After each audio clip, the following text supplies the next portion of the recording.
All right, y'all. So look, it's 7:08 a.m. and we should be in a tree stand, but I overslept. But this is Mr. Jamel. Muffit was out at the crib at like 5:30 in the driveway. I told him he should have just knocked on the door. Sat in the driveway for an hour. I texted and called. He could have knocked on the door. I was asleep.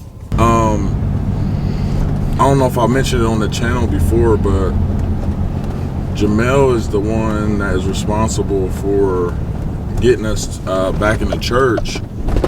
Like, this dude right here, he was telling us to go to church. Hey, come to church for like 3 years, 5 years. We was not trying to hear it. And I mean, fast forward to now, like, you know, vital our walk with Christ is and stuff. And when did you start walking that out again? Because we grew up in the same church as kids and stuff. And Nate was saying we grew up at church on the east side of Columbus, early to mid 20s. I just felt the pull, another level, just to say it like that plainly. So God led me to another church, Covenant. When you're hungry to grow spiritually, you know, you start where, like the word says, you know, seek ye, you know, those who seek you will find, those who knock, you know, doors will be opened. So, you know, I was doing a lot of knocking. We was at a business conference, and we heard a story about this young lady who had some debt. And long story short, she learned about some principles. I think it was like a month later, all her debt was paid off. It was like $50,000-$60,000, something crazy. So, you know, we heard about Pastor, you know, like Gary Cassie teaching.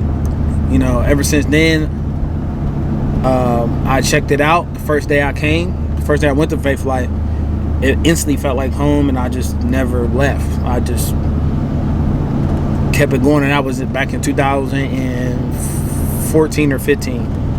man, we started coming in 2018, the end of 2018. 3 years, I was pausing my own blessing, man. But just because his obedience, man, and being consistent, his consistency with inviting us out there, man. You know, obviously Jesus is the one that, you know, saved our lives. But man, you know, having spiritual mentors and leadership and the right teaching and the right teaching is what, you know, played a vital role, because ultimately we had to renew our mind, renew our thinking and thought process and everything. So Pastor Gary and Pastor Drenda are definitely responsible for that, man. And because of their obedience, like, our lives changed forever. But absolutely. Earliest memory you got with BlessedPadre? I know that one where you slapped Richie.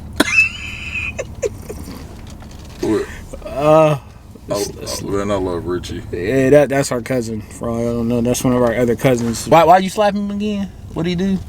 Oh man, y'all was older than me. Y'all was picking on me or something. We was probably picking on him. Slapped him. Yeah. So I remember that. But I remember we had a great talk though. Things started to shift from that point. So I remember I told Nate, him and Rachel, I was like, man, I look up to y'all. Back when I was in college, you know, God's forgiven. I've forgiven myself. Ended up getting a young lady pregnant. Me and the young lady both decided we had an abortion, right? I remember telling Nate, I'm like, hey, man, I look up to you, man. You wanna know why? Because even at a young age, bro, you decided to take responsibility and become a man. You know, take care of your children. That was a lot when I saw that, you know, based off of, you know, my history. And, you know, that's why I always looked up to, even though I'm the older cousin, but I always looked up to Nate and Rachel because of that responsibility that they decided to take. And not everybody chooses, you know, to take that responsibility. you know, because at that time I didn't. But God restores, because now I have a 14-year-old son. He restores all. You know, it's crazy that, you know, I got married a little over a year ago, and my wife has a son, and you know, obviously, you know, getting married, you know, my wife came with a son. So it's crazy from that child that would have been born. It was about 13, 14 years ago, and here I am now married with a son that's 14. It's just crazy, man. Like, God always restores and he always heals, even though that was a point where it took some years to get over that, because I had to forgive myself. But it's amazing, you know, how God restores, man. You know, when I thought about it the first time, I got emotional, because I'm like, man, God, why? You know, like, you're too good. So yeah. The backstory of how Jamel's even with me, we were going to go hunt this morning at 6:15. We're gonna be in the tree stand by 6:15. Yeah. So I'm like, he lives about 30 minutes away from me. Anyways, we were supposed to go hunt at 6:15. I woke up and it was 6:30. This text, he was like, "Hey, you up?" It's 7:30. 7:30. We just out here making videos. And we out here. Oh, man. So we at Walmart. All right, we finna go to Walmart.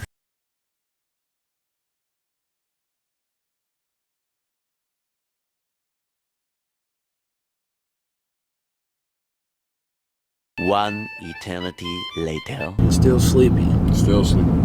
You know, you got those like favorite cousins, bro. Jamel was always my favorite cousin. Every time I go over his house, I was raiding his closet and his shoes. Every trip. Being disrespectful. Jamel, do you wear this? He's like, yes. Like, get out of my closet.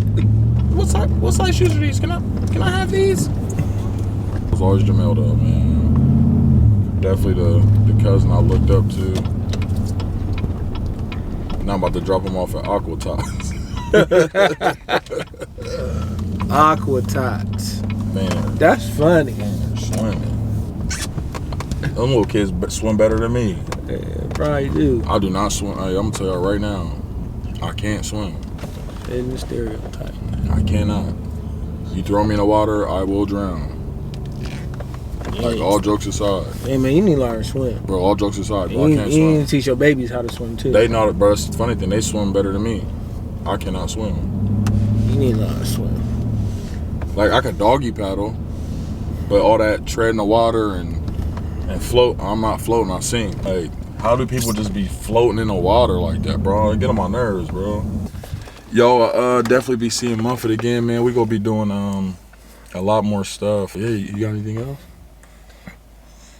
Yeah, y'all be blessed, man. You know, y'all be blessed. You know, love y'all. God is good. You know, even if we pull up and sit out in the rain for an hour, he's still good. You know, still good. You know, I could have been in the bed with my wife, but like he said, I still love him though. So y'all be blessed now.